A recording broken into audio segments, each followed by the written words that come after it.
Hey, thanks for joining me. I forgot about this thing completely and dug it up, and I'm like, oh, I gotta pull this thing out. This is a random weird one-off. And I remember getting this 1,000 years ago, it feels like, back in the 90s. When was this done? I should always look this up in advance. But of course, it's not going to tell me right away. Maybe it's right in the back. 95. I just graduated high school, and, you know, the image thing was still going. Gen 13, height of its popularity. The Maxx, maybe at the height of the popularity that it had, I could not get into the Maxx. I collected several issues of it, but I ended up really just enjoying it only for the art. But even that started to get too weird for me. I've had some people that I know explain to me that Maxx as a series was actually about something and is not what you would think just looking at it superficially. There's actually a lot more kind of deeper themes into it. I never saw any of that because I wasn't reading them because it was too fucking weird for me. I appreciate Sam Keith having a weird idea, a weird approach, and comics need to exist that are against the norm and against the mainstream. There needs to be a wide variety of stuff. Even if I don't like it, I don't think that it's not like I don't want it to exist. It's just kind of weird for me. That being said, I don't know why I picked this up, Gen 13 and the Maxx. The only thing I can think of is I saw the art inside it and it grabbed me. And I forgot all about it until I picked it up. Like I was saying, I haven't seen this in decades. This cover doesn't really do anything for me. I mean, it's the Gen 13 team. There's Max. There's, what is it, Mr. Gone? Is that the name of the guy? Not the greatest cover to me. Like, it's okay. But when I flipped this open and started looking at it again, I was like, oh, right. I forgot this art. Tomm, I don't know if it's Coker or Cocker. C-O-K-E-R. I don't know if I ever heard of this guy's name before this issue, and I don't know if I've ever seen him on anything since. I don't know what happened to the guy. There's so many artists out there, you can't lose track of them. But this thing, I will be straight up, I did not reread this. I just flipped through it, just marveling at the art. Because anything with the Maxx, it's going to be this weird shit that I don't know. I'm just not interested. This is one of those times where I'm like, I'm looking at this just for the art. This opening page is not anything extremely special. It's, you know, it's well done. It's fine. I don't know why he drew this girl's face and then did her nose and then put these lines across it. It's kind of a weird rendering technique. I don't get it. So this isn't really like blowing me away, but once you get into the rest of it, again, you got the bad guy. I forget, is it Mr. Gone? Is that the name of the bad guy? But for example, I remember flipping this page. Look at this shot of these characters here. You got I can never fucking remember the name of the Gen 13 guy who uses flame powers. Burnout? Burnside? Burnsy? And Free Fall, right? But look at them. It's so different from the J. Scott Campbell vibe.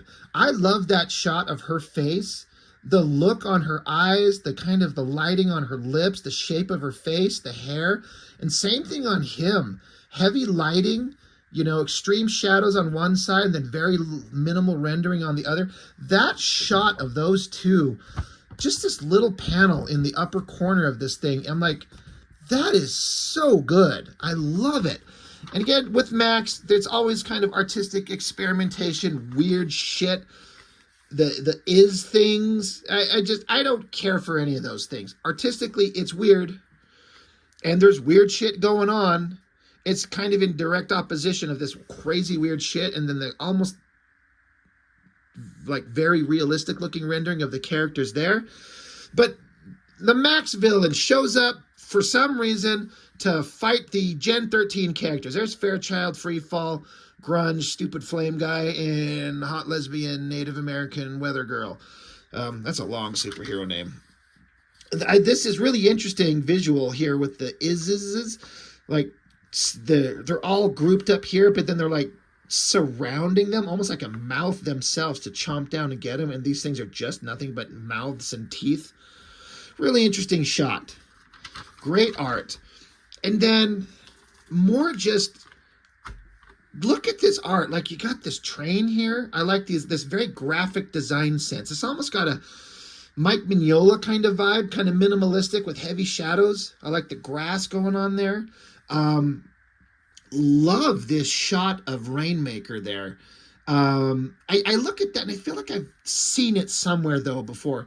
There's 1 or 2 or 3 panels in this book that I feel like I've seen somewhere, but not here, but somewhere else. And so I guess the implication that I might be suggesting is like, did he take images from something else and reproduce them? I'm not saying that that's what happened, but just something about that makes me go, I feel like I've seen it. And I was wondering if it was something that was familiar to me, like out of the Adam Hughes drawn Gen 13 Ordinary Heroes, where he really leaned into getting her Native American features specifically correct, especially with the nose, you know, to not just be like a standard traditional Caucasian female nose, because Rainmaker is a Native American character. So, you know, they've got some different kind of bone structure and facial structures.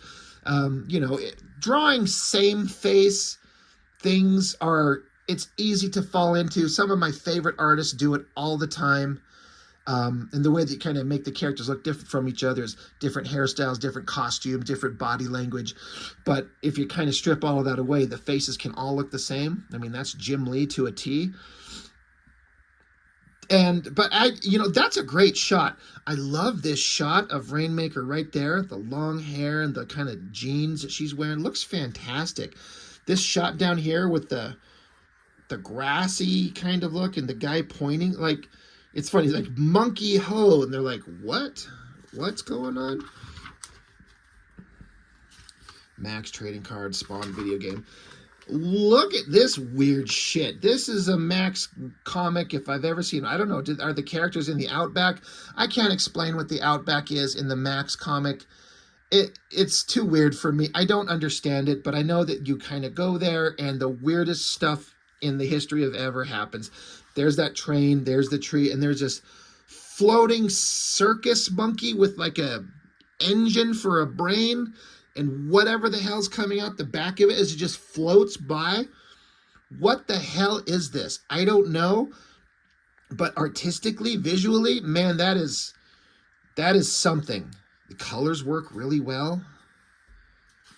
This thing just kind of floats by them all, and they're like, well, what the hell was that? Another great shot of the train up against the tree. And then look at this shot.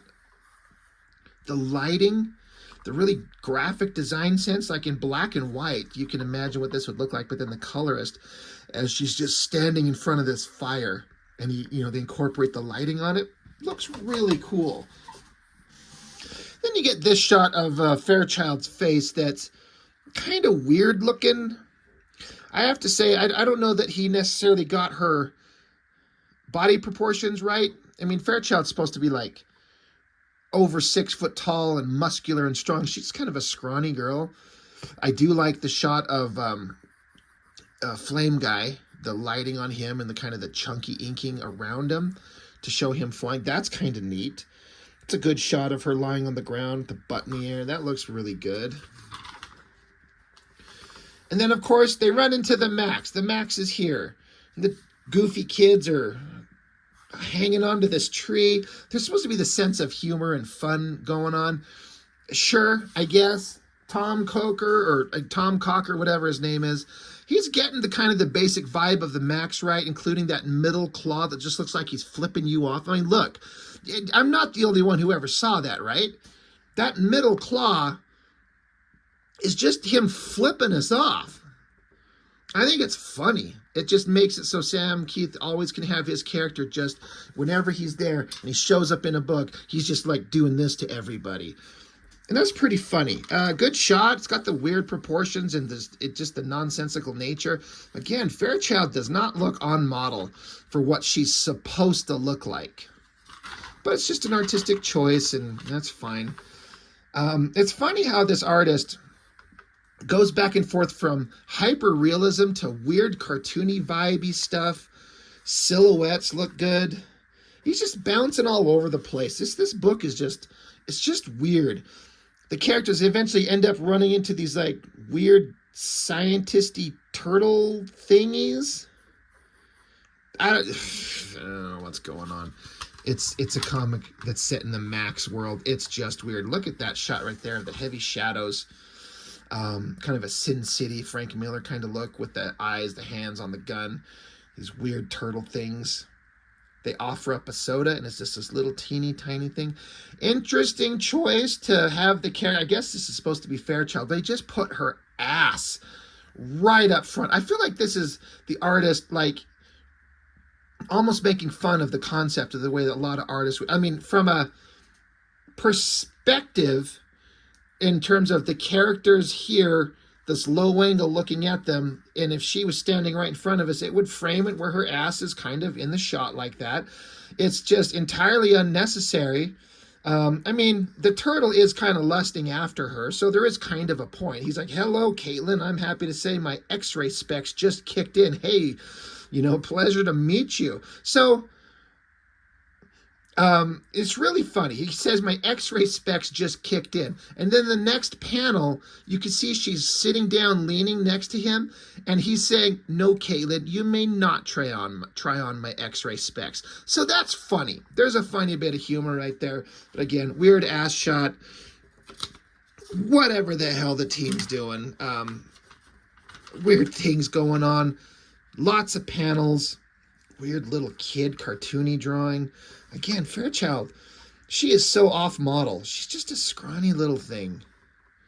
And then look at these kind of like hyper shadowed stylistic art things going on here. And then look at this heavy, thick, chunky line to show the Max's, his fist and that middle finger claw. Again, this artist is all over the place. And I'm not saying that as a negative. The stuff I like most personally, like you could, the stuff I was talking about before where I was stopping and saying I like it, this is more of it. This shot of, I think it's supposed to be Julie, the girl that's in the Maxx comic there. And these shots, like I feel like these are photo referenced. They're too good. They're too correct. And I don't say that like a negative, but, and I love the fact that the shot of her, the introductory shot of Julie from the Maxx comic, is her in this pose, where she's bent over, strapping up these leather things on her pants, whatever the hell she's doing. It's a weird but interesting kind of shot to show her for the first time. And then I like that heavily shadowed face. I feel like that's referenced. Not traced, not copied, but he looked at something that kind of helped direct the shadow shapes that you put on it. Looks fantastic, and I've always loved this stuff here. This looks like something that he referenced. It looks so good. I feel like that panel is just a blow-up of that panel there, and that's fine. Really neat. A crazy shot of the Maxx, all kinds of scratchy, inky techniques going on. Really weird shit. Just artistic experimentation all over the place. There's another hyper-realistic shot, and I saw that shot there, and I feel like I've seen that somewhere. It's got kind of a Kevin Nolan vibe. I feel like I've seen that somewhere. But whatever the fucking story, I don't even know. I don't even care. I'm just kind of looking at the art. This is an interesting shot of the guy with the beard. That's a good shot of her face. Looks really nice. The coloring is really interesting. I like how the coloring kind of bleeds into the panels, across the panels, no borders. It's weird. It's strange. It's a Maxx comic. Weird, interesting coloring techniques. This shot of Rainmaker with her hand coming forward, and it's just kind of left open. You're not like rendering the fingers. Some giant rock monster that Fairchild's beating the shit out of. Just the weirdest thing. Like I said, when I found this book again here just a couple of days ago and I started flipping through it, I forgot about all this art, and just such a weird kind of thing to see all the varying styles and just insanity that's going on. These little fucking guys with all their teeth. Such an interesting visual. But yeah, I don't know if I have too much more to say about any of it. It's just kind of repeating the same things. That's a great shot of whichever character. I think, is that supposed to be Free Fall?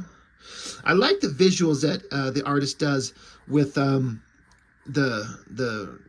fire surrounding the guy to show him flying, and then kind of only showing his upper body. It's kind of like Cannonball from the New Mutants in a way. That shot of her, that's really well drawn, little drawing. Like she looks attractive, like an attractive female figure, but within the bounds of reality. It looks like someone that's like a real figure, a real human figure, not exaggerated comic book proportions. It's craziness going on everywhere. That's a good upshot right there. I like this shot of the girls here, this interesting kind of skinny panel. And then how the bushes are kind of the border, the broken up border down there. And then this tree with that damn train again. Just visually, stylistically interesting. Good shot, like very... I feel like that of Rainmaker is referenced again. The pose is just too specific. The lighting, I like that shot of her there. The lighting on her tummy, really well done. The kids look really well done.